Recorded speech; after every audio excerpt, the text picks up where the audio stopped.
The crypts of Winterfell had always breathed cold, a slow stone exhalation that carried the scent of damp earth and long memory.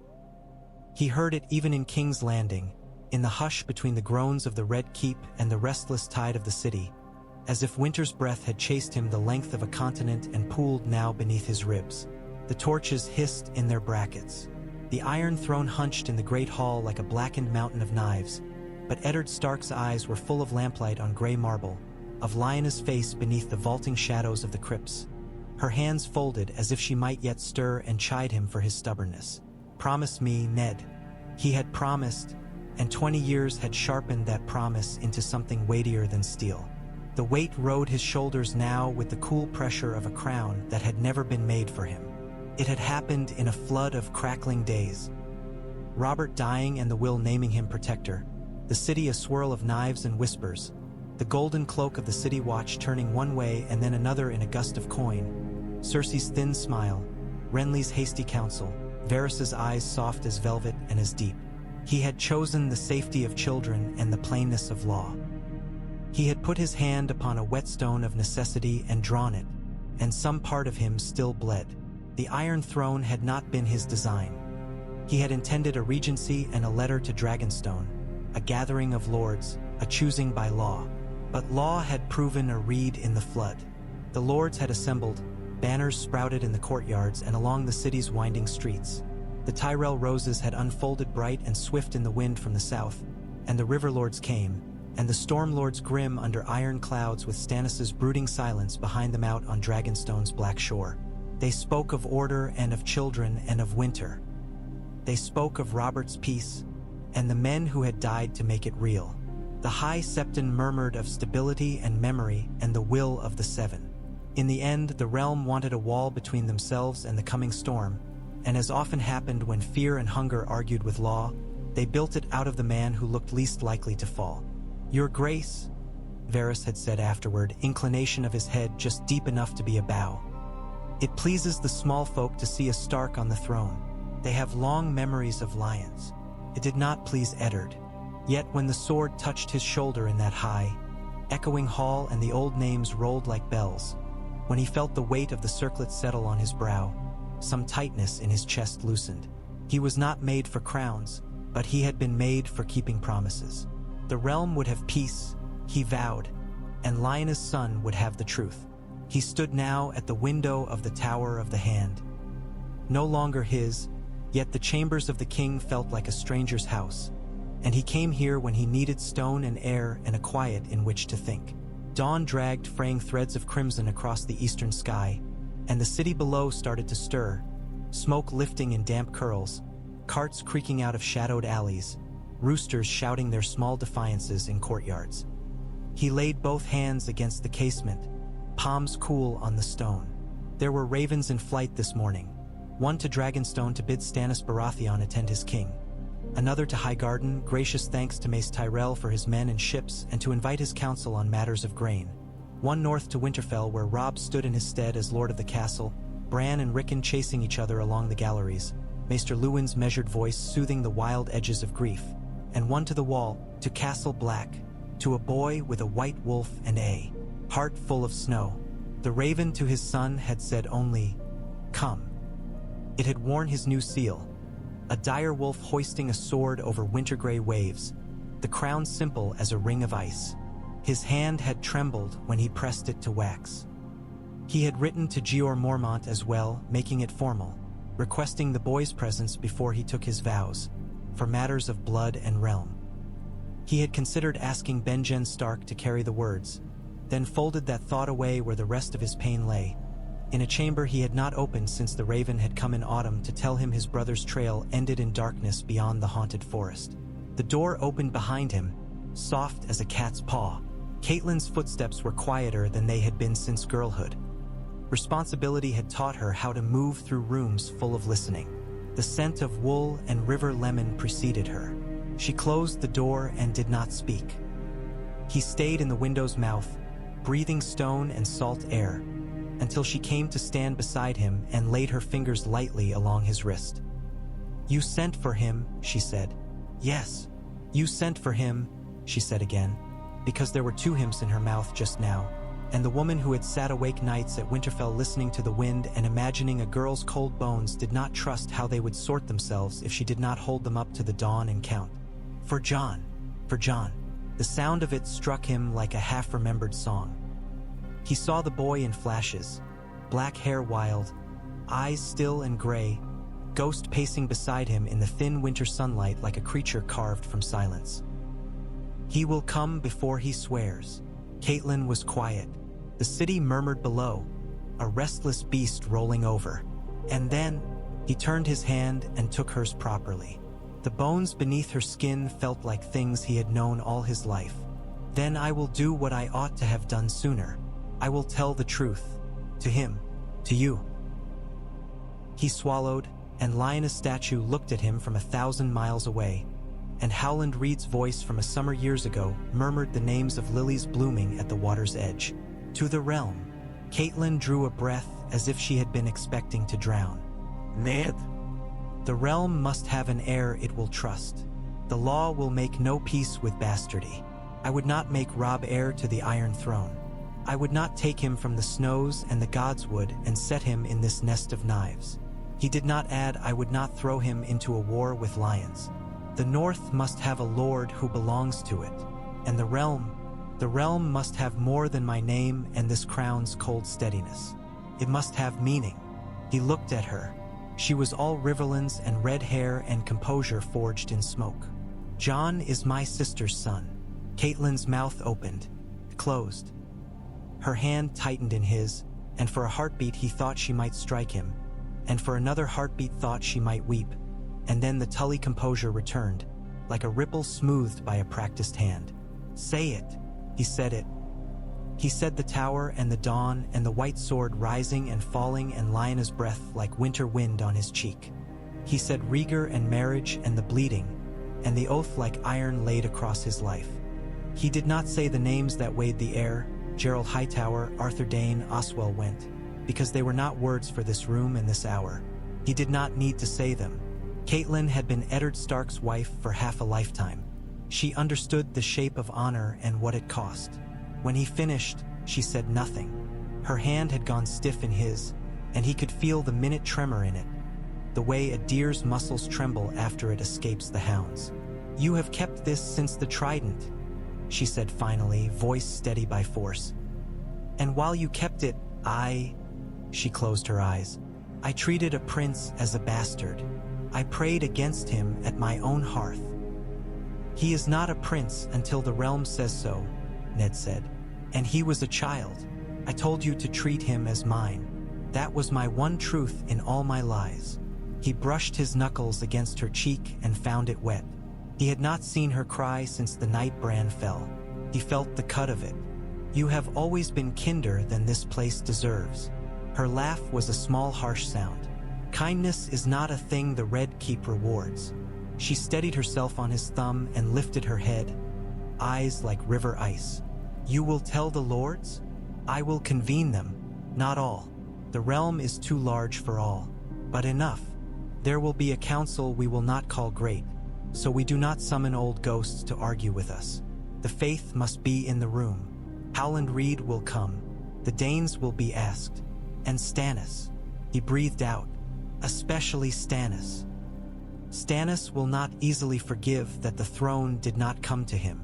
Stannis will accept law if it is placed before him like bread. He will not eat gold, and he will not swallow lies. If we show him a marriage and a birth and a promise witnessed by gods, he will consider it. If the faith recognizes the marriage, he will consider it. He might still hate me. Ned managed a smile that did not reach his eyes. He would not be Stannis else. Catelyn's lips flinched as if that hurt and comforted her in one. And the Lannisters? He had been waiting for that. The city itself seemed to pause to listen for the answer. Cersei and her children are in Maegor's holdfast under guard. Ser Barristan has taken command of the Kingsguard, as is his right. The boy will not be harmed. You never would. She folded her fingers around his.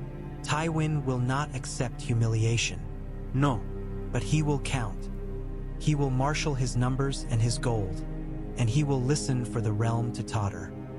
He will not rush a war not of his choosing. So we will not totter. Ned let his hand fall. He looked again at the city, at a skyline pricked as if with daggers. We will build a peace he cannot push over. Caitlin breathed and nodded, because she understood castles and currents as well as any man. Will you tell Sansa? In time. He felt his heart hitch. Sansa's small mouth had hardened into something too old on the day he had cancelled her betrothal to Joffrey. She had learned to control her tears and her pleading since. She had learned a court face. He missed the little girl who had once believed that songs were simply truth put to music. First, I will tell Jon. She stepped closer and rested her forehead against his chest, as she had on the cold nights in the north. He folded her in his arms and they breathed together for a little while, the sound of it drowned by the waking of the city. When she lifted her face, the grief had not left her, but it stood now like something she knew how to carry. Send for Howland Reed, she said. Send for Maester Luwin if he can leave Bran. Send for men who remember the Trident and who do not owe their purses to Casterly Rock. I will write to Edmure. Aunt Jenna may heal to Tywin, but not all the Riverlands will. He kissed her brow. Thank you.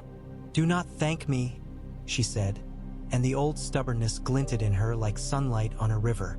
You should thank the gods that a Tully's sense of order is stronger than a Tully's temper. The knock at the door was brisk.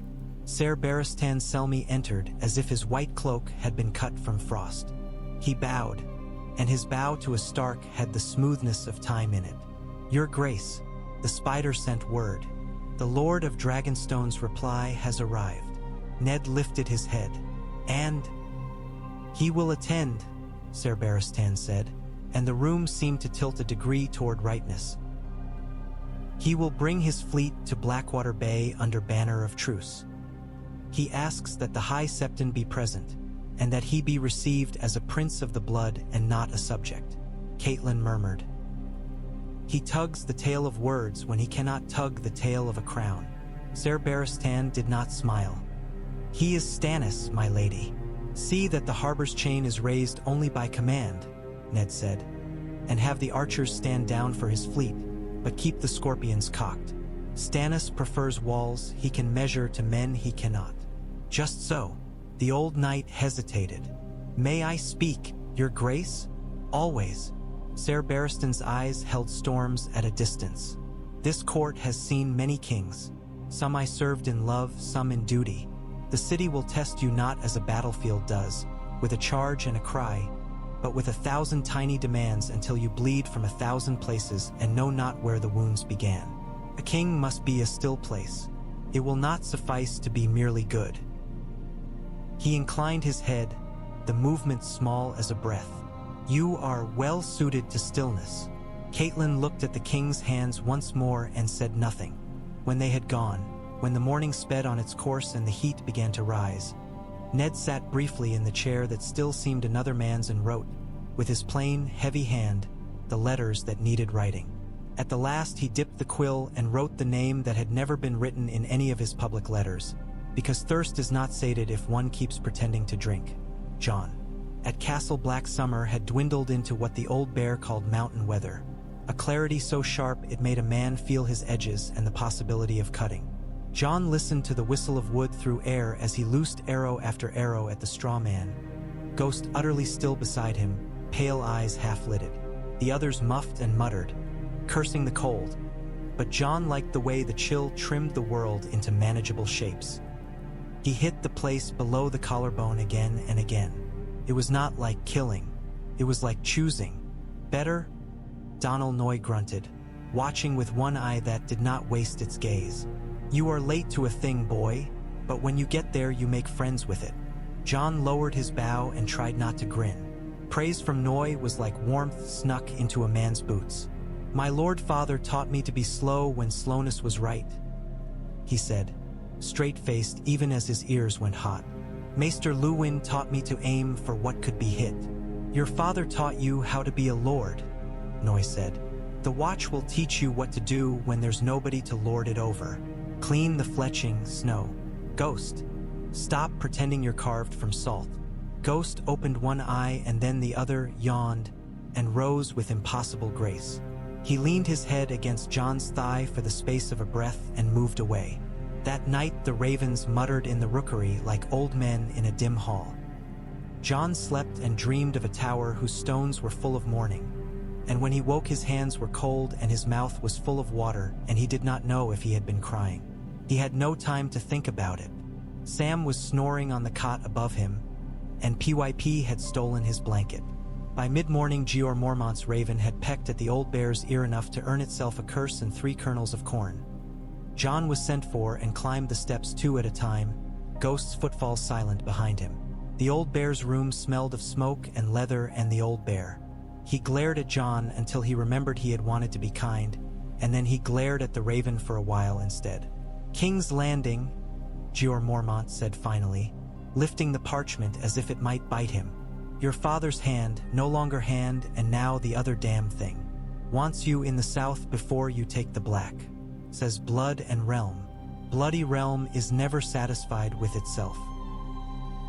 He rubbed his eyebrows, which looked like winter roosts for angry sparrows.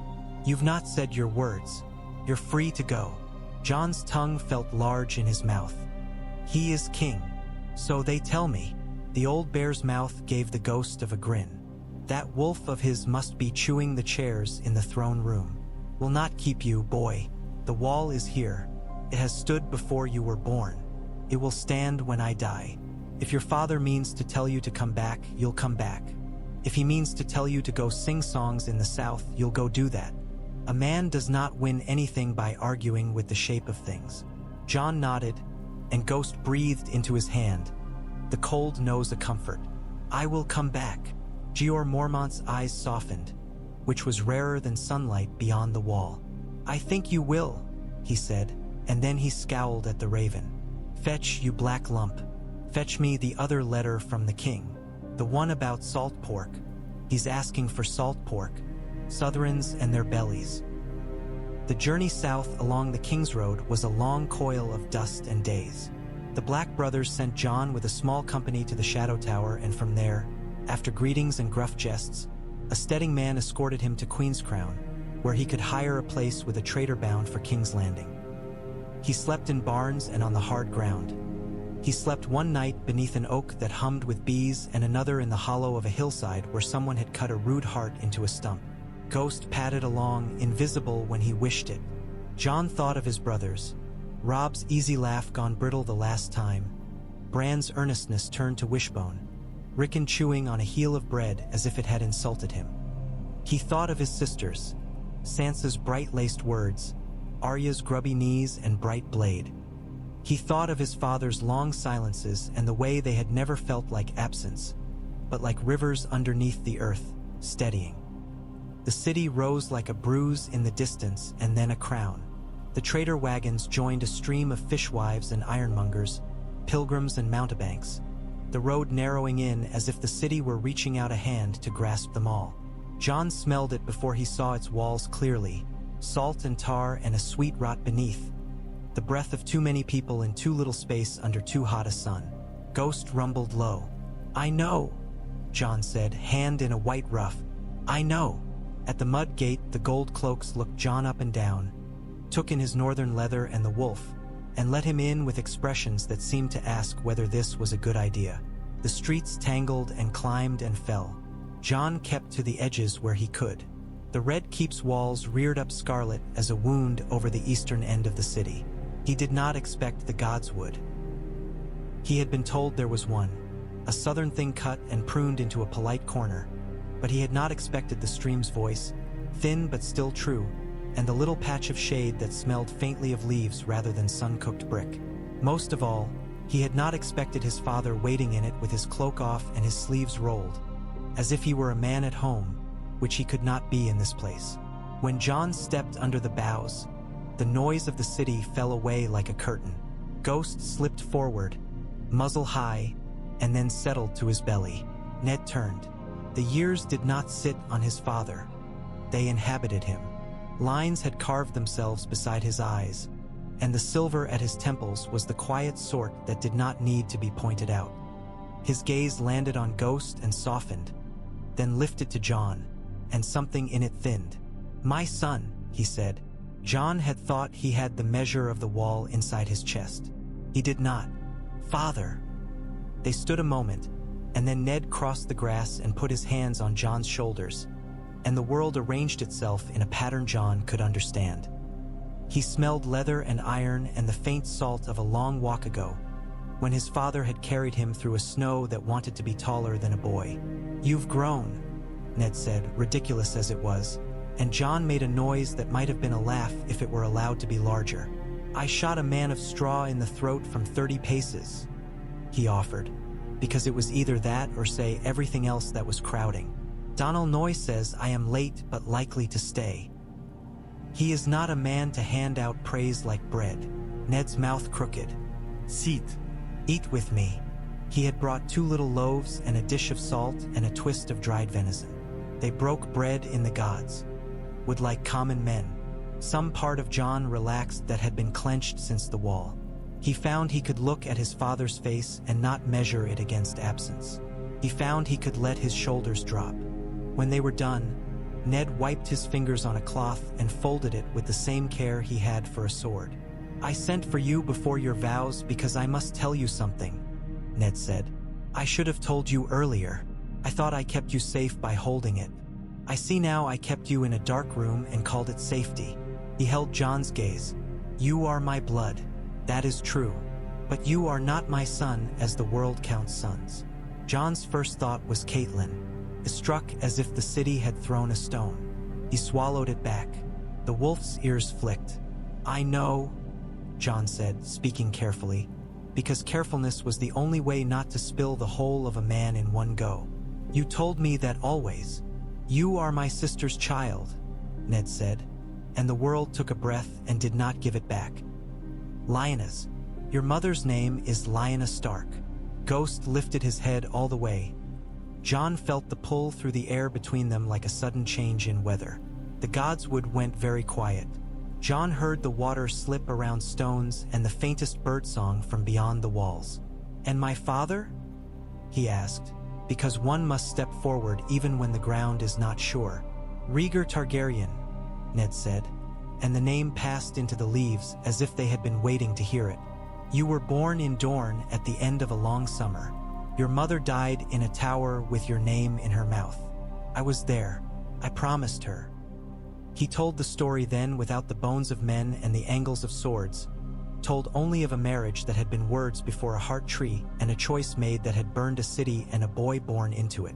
He placed the essential things on the grass between them like stones. John could not feel his hands. He could feel his shoulders, and they ached. He had known he was not his father's son by law. He had allowed himself to dream sometimes that a wet nurse's face would rise from the past with a name attached to it. A peasant's name, something that would settle the question into ordinary dirt. This was not that. This was a name that lit and burned. This was a story that rose up and tore at other stories. "My father was a man who," John began and stopped because the words that came with Rhaegar were not his own. They were songs, and he had learned too young that songs bend truth into pretty shapes and then leave men to die inside them. "People say things. People do," Ned said softly. "I have told you what I can. If you want the rest, there are others who must be asked. Howland Reed, the Danes. But there is more I must say. John, the realm is an unruly thing. It wants what it wants. Often those wants contradict each other. A king must give it a shape or it will gnaw itself. I have taken this crown because they made me, because there were knives in the room and children between them and the wall. I will use the crown to make a peace, and I will use it to keep my promise. I mean to name an heir. I mean to name you." The word did not fall. It rose. John heard nothing for a while but the thrum inside his throat. "I have not taken my vows," he said, as if that mattered. It did. It mattered like stone mattered to a wall. "I might have. I know." Ned's gaze did not waver. "If you had said them, I would not have called you back. I do not break oaths. I would have died with it inside me. But you did not. You came when I asked. And I am the king. I can call a council to make truth visible. I can ask the faith to witness a marriage that was already witnessed before gods older than theirs. I can ask the lords to ratify your name and your right and to pledge their swords to you. After, you may decide what you will do with it. What I will do. Jon tasted the words. Ghost's breath moved against his leg once. I will be hated. You will be doubted, Ned said. You will be loved by some. You will be tested. If you are crowned after me, you will become something you cannot now imagine. None of this is a boon from a tale, Jon. It is a use. The realm needs something made of you, and you may choose to be made. And Robb, Jon said, because his brother's laughter, and face flushed from a ride, and hands sharing a stolen pair, insisted on being part of any decision that included the shape of the world. Robb is the eldest. He is my heir to Winterfell, Ned said. He will be lord where the snow teaches men to be honest. He will die there one day much older than I am now, I pray, with a wife and sons and a godswood that knows him. This crown. He touched the iron circlet that lay on the grass beside him as if it had been set there to let it breathe. I will be the last Stark to wear it if I can help it. The next will be my sister's son. Winter and summer both. Wolf and something else. Dragon, Jon said without meaning to, and the word hung like heat. Ned's eyes were steady and sad. There is more of Stark in you than the rest. It is enough. The city did not take notice of the first days of Jon's presence in the Red Keep because cities seldom take notice of anything that does not immediately make them food or fire. The small folk were busy measuring what this new king meant for bread and taxes and whether the night watch would still turn a blind eye for a copper. The Red Keep took notice, however, because castles are made to pay attention, and every stone in it had been laid by hands fitted to knowledge of power. Syrio Farrell, who had not died because Eddard had kept his word with speed when it mattered, taught Arya to move like wind in a glass. Her joy at having her father alive expressed itself by being never where guards thought she ought to be. Sansa, who had been told with formal care by the king himself that she would not marry Joffrey Baratheon, had absorbed that into something quiet and scarred, and now spent hours with Septa Mordane at the window that looked toward the harbor. She pinned and unpinned threads, made maps of the city with blue silk, murmured points of knowledge to herself. The baker with the second oven, the dock where ships from Myr unloaded the cheap lace, the washerwomen who drank watered wine under the shadow of the Tower of the Hand. Catelyn moved through it all with a new ferocity harnessed to order. She had written letters that were not pleas but commands, and the Riverlands were stirring to a song that was not sung at Casterly Rock. The small council was a different beast than the one that had slithered and purred around Robert. Mace Tyrell's bulk was absent, though his gratitude arrived on the backs of 4 carts laden with grain. Peter Baelish smiled with fewer teeth on display and more ink on his fingers. He had learned that the new king might not be the sort of man one could lure into a whore's window and then push out. Varys's little birds sang quieter and brought him fewer sweets. He ate less and watched more. Stannis Baratheon arrived under truce with sails like black teeth. His face, carved thinner than a man's face ought to be, leaned forward into the world as if it offended him by existing not at attention. The day Stannis was brought into the throne room, Ser Barristan stood behind the king's right shoulder in a cascade of white that did not care what time it was. Stannis approached the steps to the Iron Throne as if there were a test hidden in them, which, in a way, there was. He looked up at Ned without bowing. "We must first say whether you are a thing that can be spoken," he said in greeting, because he was Stannis. Eddard could have had him turned away. He did not. "We will say it, and we will speak of it where the faith may hear. The High Septon waits in the September. Come." He descended from the Iron Throne, because that was not the place for men to exchange words. Swords look on in such places. Men do not hear well. They gathered in the great September of Baelor under the 7 crystal eyes that made colors move across men's faces. The High Septon was a plump man who looked as if he trusted neither his weight nor the stones beneath it. He had been chosen for his piety and his lack of interest in politics, which meant he needed to be guided and was not ashamed to admit it. He greeted Stannis with solemnity and Eddard with prayer and Catelyn with the sort of smile men give to women they know could unmake them with a look. Howland Reed came out of the shadows like someone who had been there all along. He bowed to no one. He had eyes that might have been the eyes of a heron. He had no great company with him, only two wet-faced men with frog spears who stood as if they could not quite remember which arrangement of their feet was best for a room with candles. Behind them stood a man in a cloak the color of overripe plums. He carried, with a quiet pride that did not need to be seen to be real, a scabbard of dusky steel wrapped on the outside with worn leather. The blade within had once been the sun on another dawn. They left it sheathed and leaned it against the pillar. The faith heard a marriage. It heard vows before a heart tree and vows whispered over a woman with flowers in her hair and a bruise on her wrist that no one would name because a bruise is not a bruise when it is moved across time into lore. It heard of a child born with a winter's breath fogging the air all around him. The High Septon asked questions. He asked if vows before the old gods counted for the seven. He asked if vows are still vows when men die for them afterward. He asked if the doom of Valyria had been less ruin for men because it was perfectly legal. Stannis stood straight as a pike and tightened his jaw and nodded when a point of law struck clean. When the words had gone as far as they could, Eddard went to one knee. It was a shock. Catelyn's breath caught. Ser Barristan did not move at all, as if perfect stillness were the only appropriate stance in the presence of this. Ned set the blade of ice. No, not ice, that had been melted into the kingly sword Robert had fancied and lost. This was a thin, northern thing that had belonged to Brandon Stark once, on the stone, and he said, to the room and to the world that loved rooms, "My sister's son is of true birth. I will put what I have on it. I will put my name and my crown on it. If he be proved false, let the faith unmake me. Let my people take off my head. If he be true, then let this realm cease to be at the mercy of bastardy and children with lions in their eyes. Let it be at the mercy of a boy who has known the cold." The High Septon looked at Stannis, because law is an altar and he wanted to see if Stannis would kneel to it. Stannis's mouth moved once, as if he had tasted something bitter. "If there is a marriage," he said at last, "then there is a prince. I do not say I like it. Liking is for men who sit heavy and scratch their bellies. I say only, this is a harder truth than a pretty lie.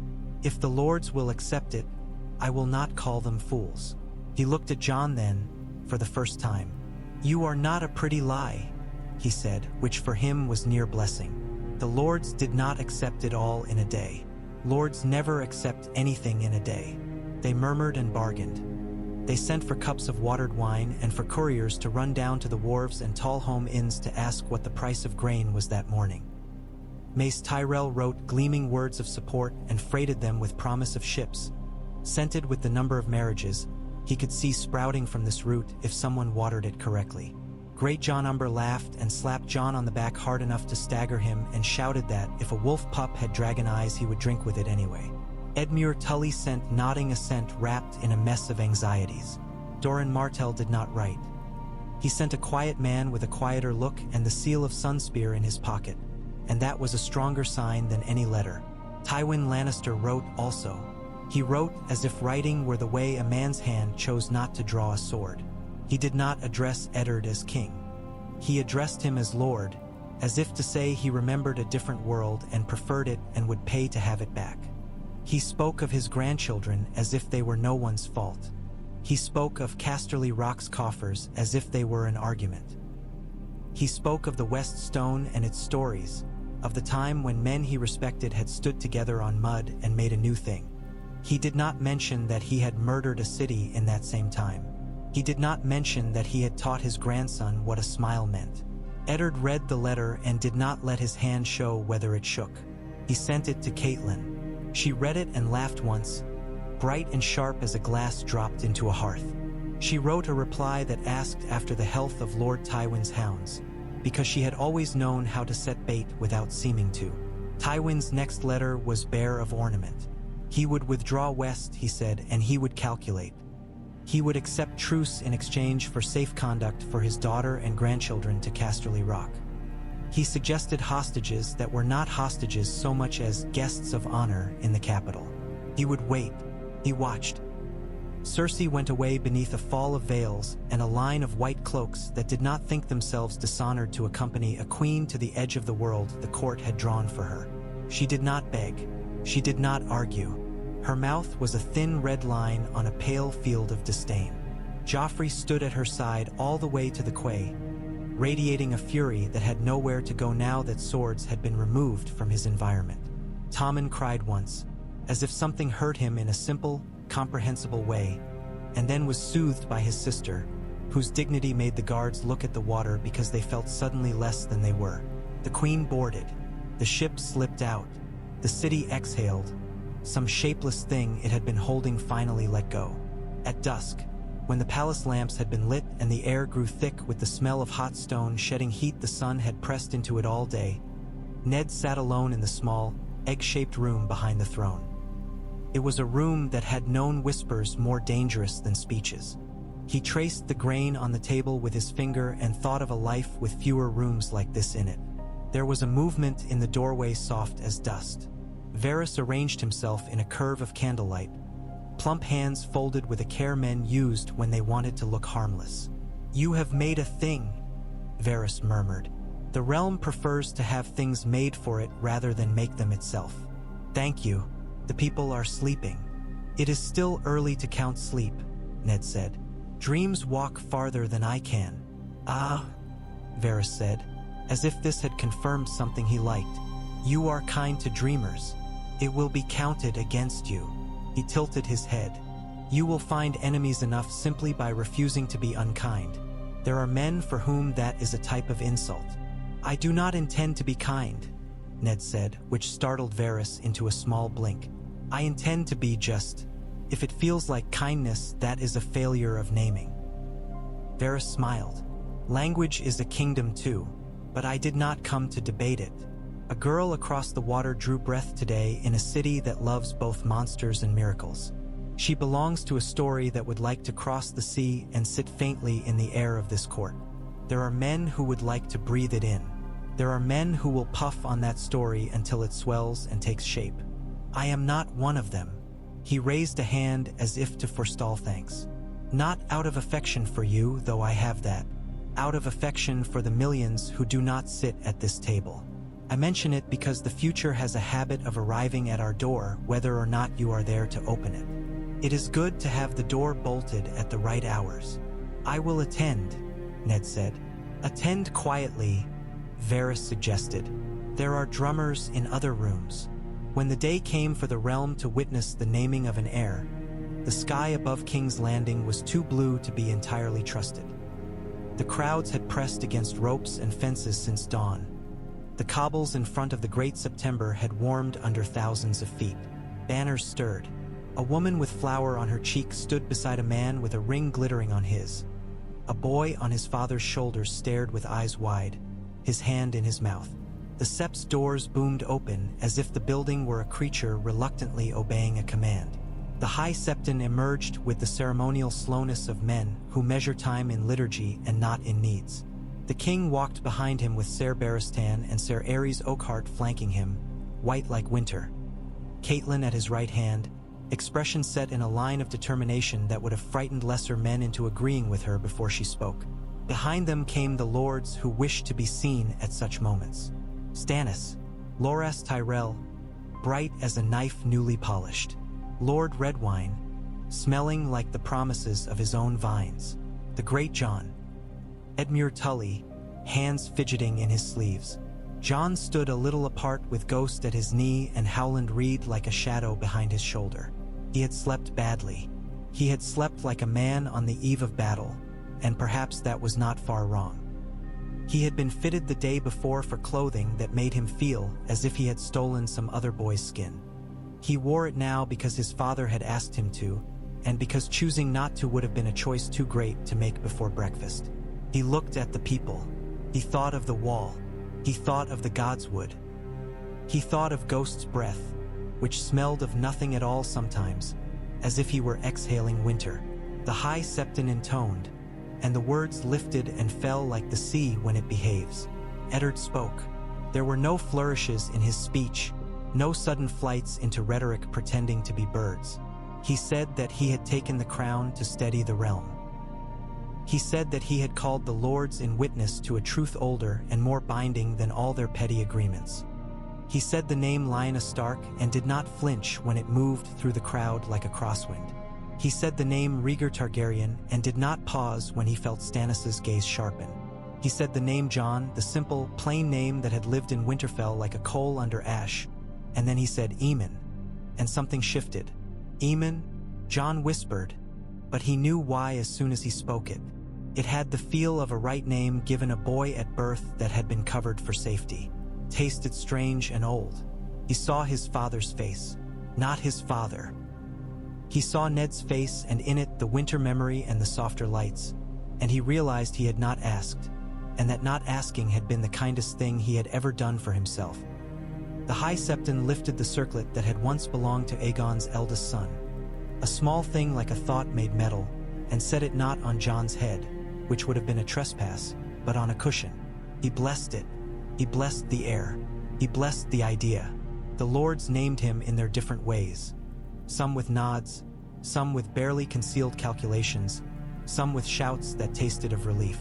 "Kneel," Ned said, and Jon knelt, and the floor was cool through the fine cloth of his breeches. Ghost pressed his shoulder against Jon's arm, and the world righted itself a fraction. The circlet touched his brow and was lifted away. He did not feel transformed.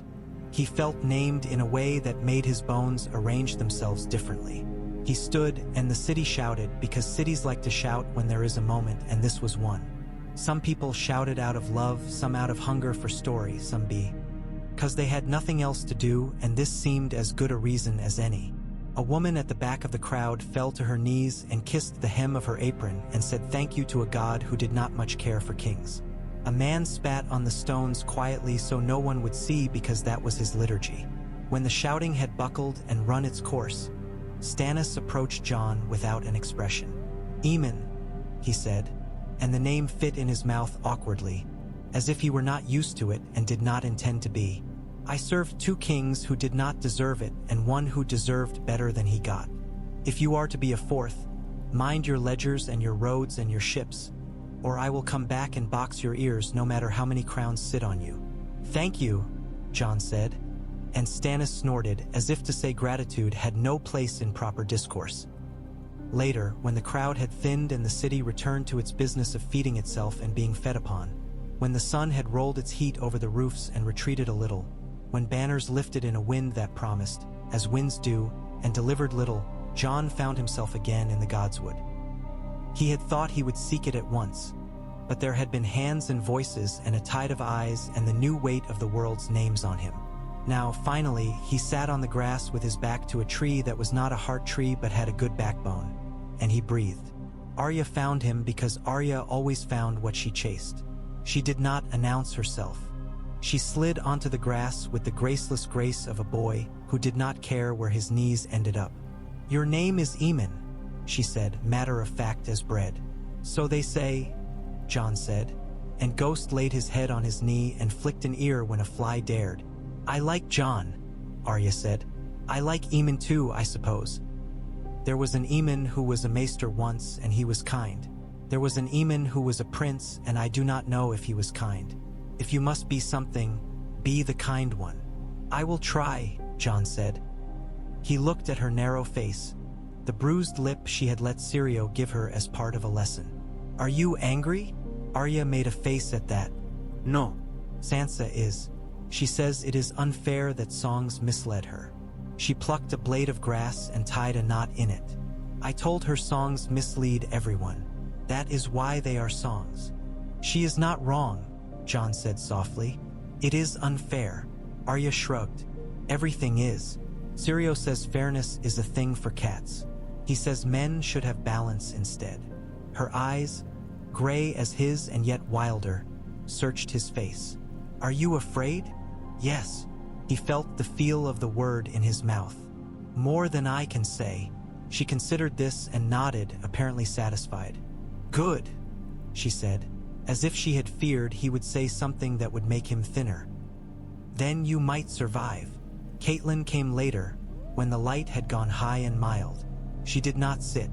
She stood looking down at him and at Ghost, whose pink tongue was out a little, perhaps in an imitation of indifference.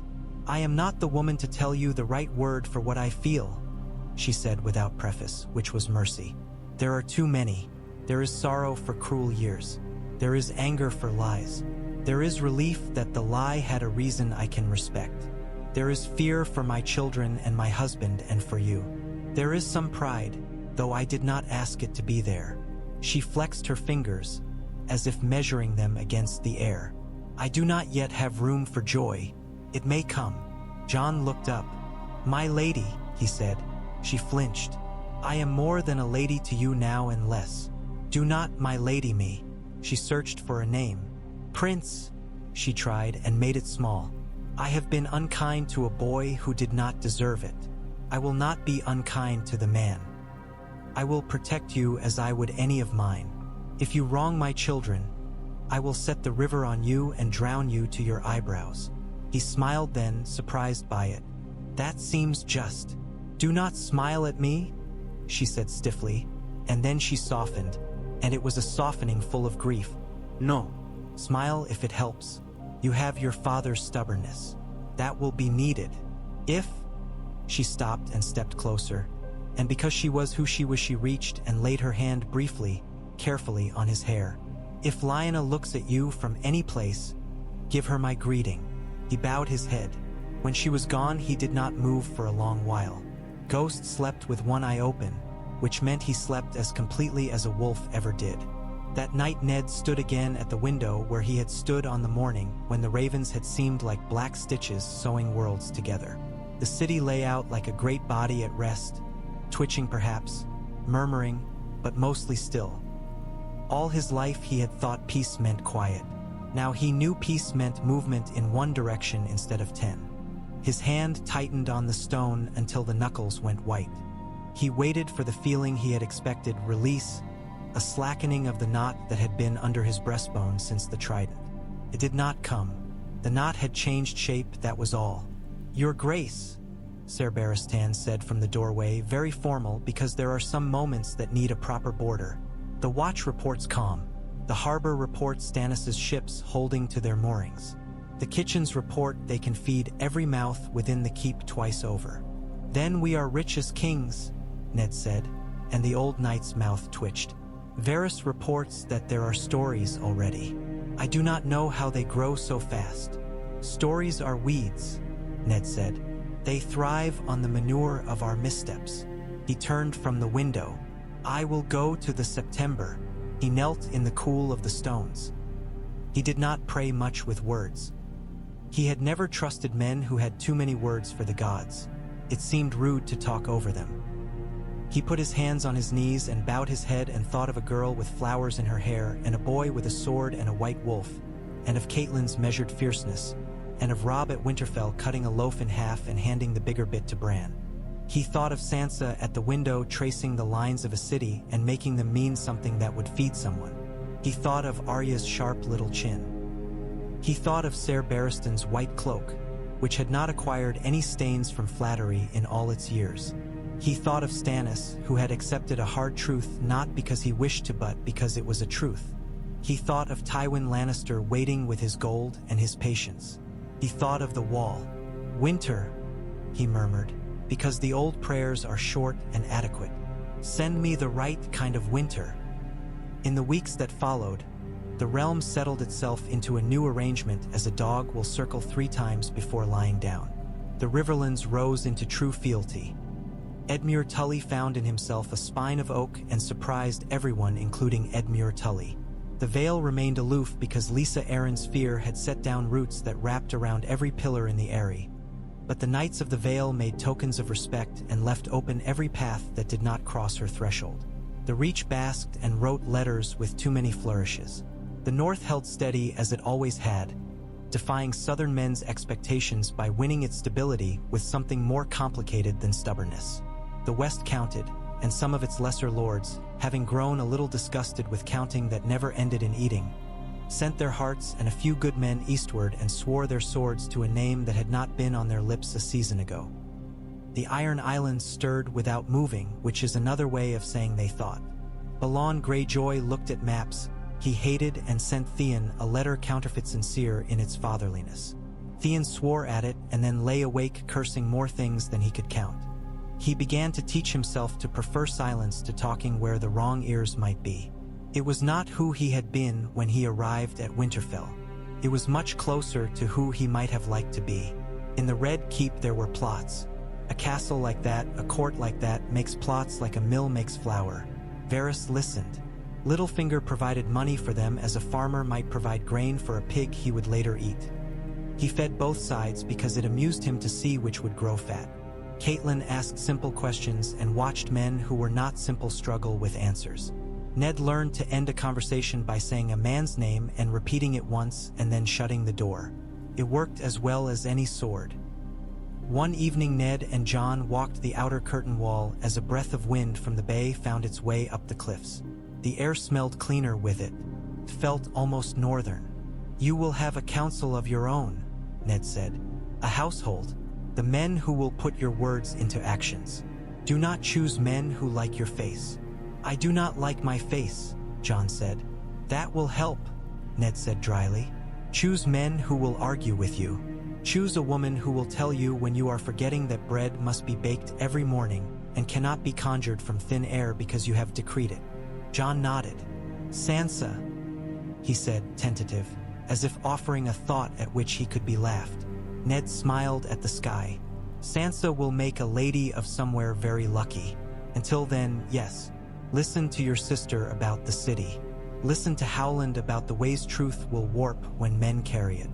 Listen to Stannis about ships. Listen to Catelyn about everything between people." "And to you?" Jon asked. "To me," Ned said, "when I am still and not tired. Come to the Godswood when your head is too loud." They walked in companionable silence.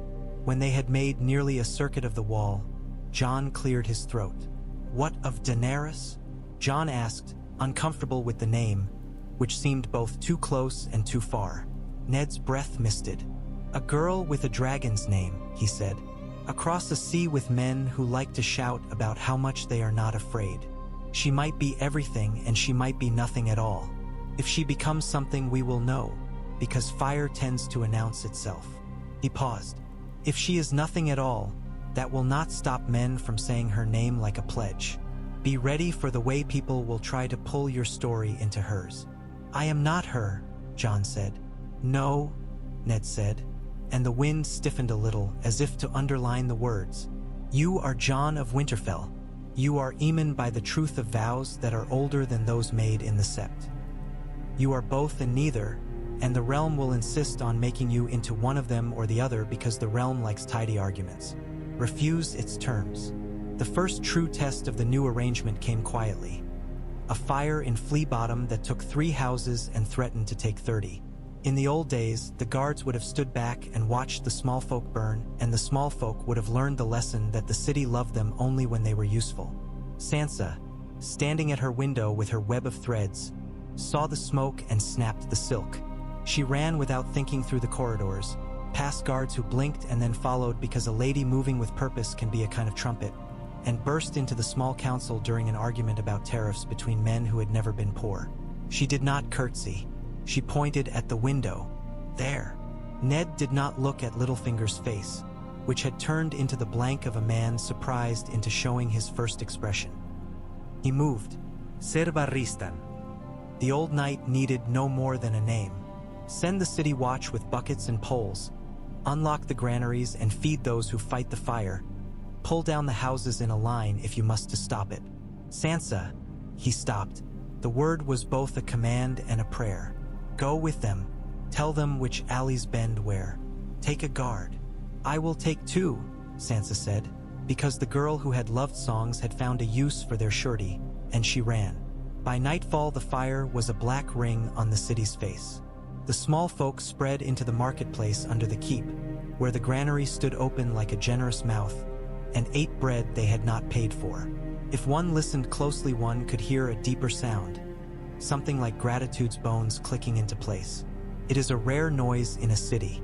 Men looked up at the Red Keep and, for once, did not feel immediately that it was a mouth preparing to bite them. Sansa returned with soot smeared across one cheek and her hair loose from its pins. and for the first time since she had watched a dream die, she smiled as if something new might rise in its place. "Your Grace," she said, "we brought down 3 houses, but no more. The baker I told you about sent loaves without being asked. The water cellars, well, the water cellars will need regulating." "Everything does," Ned said, and kissed her forehead. And behind him Caitlin breathed out as if she had been holding her lungs full since spring. There were other tests. A Sellsword captain from Mir offered his company to the king in exchange for coin and land. Stannis advised, and Ned declined politely, and the captain went away muttering and did not yet become a problem. A Septon preached in the Street of Silk against false princes, and disappeared the next week, and Varys brought information that suggested he had not disappeared alone. Ned had the man retrieved from a dingy cellar and given a sermon to preach on the steps of the Sept that spoke of justice and truth and the dangers of going missing under any king. Tyrion Lannister returned from the Vale, having made a friend of mountain clansmen and a private war with himself. He bowed to the king with a theatrical flourish, offered cleverness in exchange for wine, and went away thinking, for the first time in years, that he might try winning a father's respect by some route other than cruelty. In the north, the first snow dusted Winterfell's courtyards with powder. Robb wrote to his father about the matter-of-fact miracle of it, about how it settled old arguments because men who had been shouting over how many nails they needed always stopped to watch the first flakes fall. Bran wrote in a faster, spikier hand about the feel of the sky when it dropped lower and the air that made his lungs sting happily. Rickon drew a wolf on his letter, which Maester Luwin had to explain with dignity was meant as greeting. Ned held those letters in his hand when men shouted at him about port fees and felt himself tethered to the world he preferred. He began to sleep in short, purposeful knots. In some of them he saw Lyanna walking through a field of frost-tipped grass, unafraid. In some of them he saw Aemon, Jon, standing on a shore with an expression he recognized from his own mornings when he had been young, wolf and wind arguing inside him and neither winning. In one of them he saw the wall, the white of it too white to be merely snow. He woke with the taste of iron in his mouth and went to the window and watched the eastern sky bleed. Dawn is always a promise. He had not known before that it is also a rebuke. He told Jon what he had dreamed, partly because no one else could be told about certain dreams without making them heavier, and partly because the prince, would bear some of this world when Ned had finished utterly with it, and it is good to give a load to a man gradually. Jon listened with his whole face, which was the only way he ever listened. "Then we must go north," Jon said simply.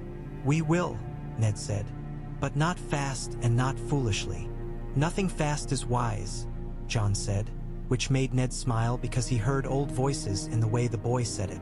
When the Raven came from Castle Black with its ink blotched and its message clipped short, riders missing, dead things that did not die, cold that ground its teeth, Ned did not summon the small council. He summoned Jon. He set the parchment down on the table between them and waited while Jon read. Ghost raised his head and made a low sound that had in it something of question, something of promise. Jon looked up. His eyes were a winter sky without snow yet falling. "We go," he said. "We go," Ned agreed. "With men, with food, with fire. A king must sometimes leave his throne. Tywin will count and wait. Stannis will watch the sea. The realm will not fall because we left it unsupervised for a season." He knew he lied a little, but the lie was in service of something other than convenience. Caitlin will hold the city. Sansa will make the bread come. Arya will not stab anyone who does not deserve it.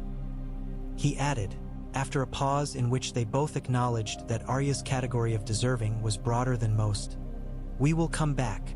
We will come back," Jon said.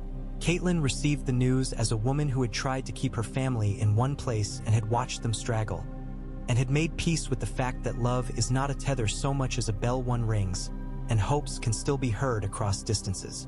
"Bring him back to me," she told Ned, which he took to mean more than one him. "Bring yourself back to me also. Bring any of them you can gather in your arms as you come."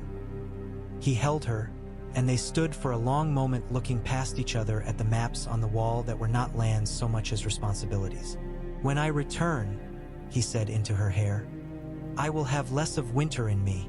You will always have winter in you," she said, and kissed the corner of his mouth, which was as close to blessing as anyone could get before the gods. They rode north with banners furled because wind makes words flap in ways that confuse men who are nervous. The road was hard under hoof, and the inns were full of men looking for news disguised as ale. The crown prince rode at the king's side, Ghost a white thought slipping in and out of the trees, and the men who rode behind saw them both and breathed a little easier, though they did not know why. At the trident they paused, and the river gave them its old voice, and Ned looked at it as a man looks at a scar that aches in the rain. He thought of Rhaegar and of Robert and of a girl whose life had been a path no man could have walked and lived. At Winterfell the walls rose like the answer to a question men had been asking throughout the ride without speaking it. The smell of the gods would hit Ned as if someone had placed a hand on the back of his neck and pressed hard, in a way that hurt and healed. Robb ran to meet them in the courtyard with laughter that made the men grin who had not grinned in weeks. Bran came behind him, thin as a branch and determined as any tree. Rickon hurled himself at Ghost and caromed off him and giggled with high amusement when the wolf licked his ear. The old stones stood patient, as if to say, "We were here before your stories, and we will be here when they are over." In the godswood Ned knelt before the heart tree and let its red eyes find him. He had not done this in too long. "I did what I said." He told the gods he had always assumed did not need talking to. "I kept the promise. It has made new promises. If you have any pity left, put a little on my children." Jon knelt beside him without speaking. He had not said his words at the wall. He said them now, differently, with a king's shoulder brushing his and the cold trustworthy and familiar. Ghost lay at their feet with his ears turned toward sounds he could not yet hear. When they rose, Robb stood at the edge of the clearing, watching them with an expression that was no longer a boy's. He nodded once, and Ned understood more in that nod than he would have in any speech. They slept that night under stone roofs that did not creak in the manner of southern palaces, and the wind's voice through the branches of the gods would sigh. Something that men cannot write down. In the morning they rode for the wall. The world tilted colder with every mile. The sky grew vast and then vaster. By the time its white had taken up half the world, Jon's breath was like smoke, and Ned's thoughts were like iron. At the wall itself the cold stood like a living thing. It looked like stone and blue glass, and sky and mountain had decided to sit together and whisper. Jeor Mormont met them in the yard with black around him like the night kept for clothing. His beard had gone whiter since Jon had left. He nodded to the king, and when he saw Jon his mouth did something complicated with pride and grief and satisfaction that could never be entirely satisfied under any circumstances. "You are late," the old bear said. "We came when we could," Ned replied. The old bear passed them the raven's latest mutterings, their ink leaning in the direction of panic. Rangers gone, tracks found and then not found, cold that made torches burn a strange, thin blue. "You will tell me this is all stories," Jeor said, a man longing to be contradicted and not expecting to be. "I will tell you that stories have always been true sooner or later," Ned said. "I will tell you we brought fire. They planned as men plan who have only a sliver of knowledge and less time than they would like." Jon walked the top of the wall with Ghost padding a pace behind him and looked out over a world that made men small. He had never been so frightened. He had never felt so sure. He tried the name Eamon on a breath and found he could say it without choking now. He tried the name Jon also and found it fit more snugly, like a good glove. Ned came up beside him and stood without speaking, the way northerners do because their silences are full and not empty. After a while Jon said, "When we come back the realm will look different to me." "Yes," Ned said. "I am chosen in a way I did not choose." "That is what all choosing is in the end," Ned said. "You took up a sword, took up you. Now you must learn the trick of carrying a thing that wants to carry you." Jon nodded. "I will try." "You will do," Ned said. Below them fires were being kindled. The men of the watch moved like black stitches. The wind sang its long thin song. On the far edge of the world something moved that should not move. Ned put his hand on his son's shoulder and felt the boy steady under it and steady him in turn. The wall reproved them both and allowed them to be there. the world flexed its cold. Ned thought of a throne of knives and a crown of iron and a promise that had never ceased to remake him. "Come," he said when the last light had boiled away in the north and they stood in the shade of something bigger than time. "Let us meet winter as men."